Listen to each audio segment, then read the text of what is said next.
Today, I want you to imagine the last original thought you had while you were alone. Not something you read on a screen, but something that came out of your gut feeling. I believe most of us can't remember one, and that's because you are inside a house that you have not built yourself. We call them algorithms, but they aren't just tools to find better music or cheaper flights. On a global scale, they have become something much more dangerous: the invisible architect of the human mind. In the Western nations, we see that algorithms are being treated as convenience, and on the other parts of the globe, they are kind of treated as instruments of state stability. Governments redirect youth's attention and make people fight for things which aren't worth fighting for.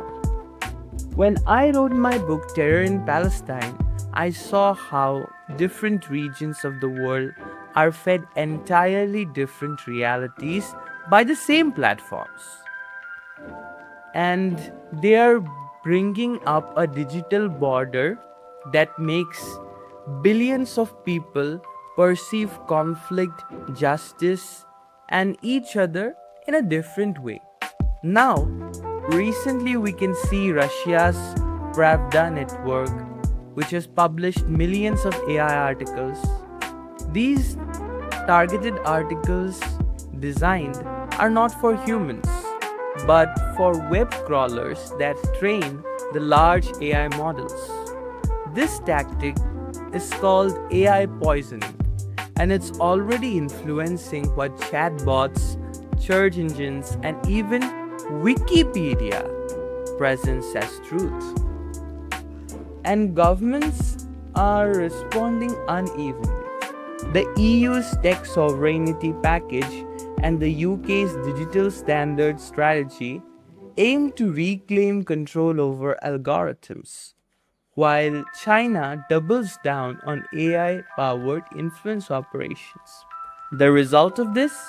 Competing architectures of certainty, each of them designed to lock citizens into a curated worldview where they see what they are shown.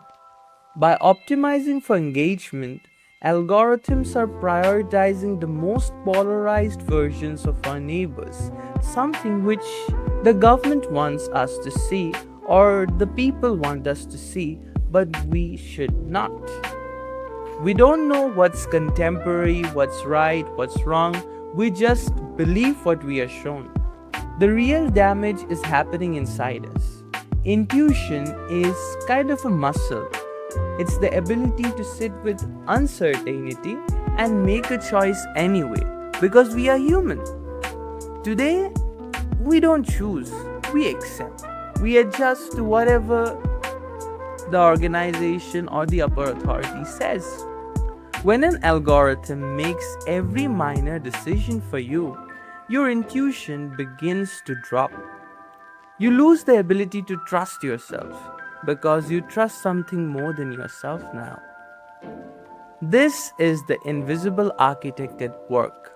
It's rewriting your intuition to favor the path of the least resistance. And a global population that can't trust its own gut.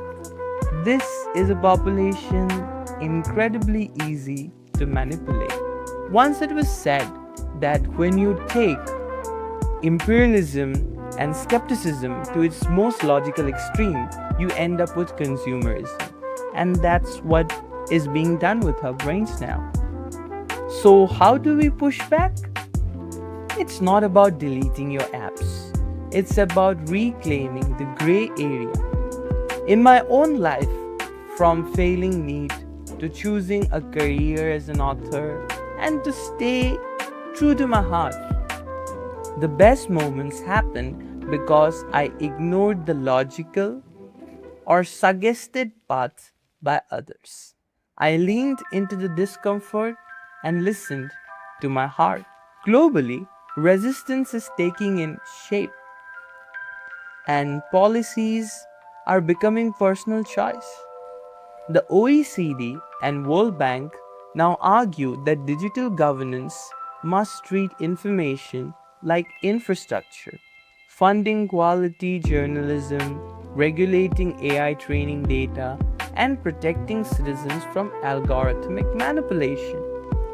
Geopolitically, the only thing that can break an algorithmic echo chamber is human to human curiosity. Not the curated version, but the raw, messy, I want to know what kind of curiosity you have. That's what we need. The invisible architect wants you to be predictable. It wants you to be a data point. The most radical thing you can do today is be unpredictable. To go where the map doesn't tell you, to read a book that challenges your core beliefs, and to listen to that small, quiet voice in your head that has nothing to do with this screen. In a world where algorithms are poisoning even the machines we trust, unpredictability isn't just a rebellion, it's survival. When was the last time you followed your gut against this data? I want to hear your stories in the comments. Let's remind each other what it feels like to be a human.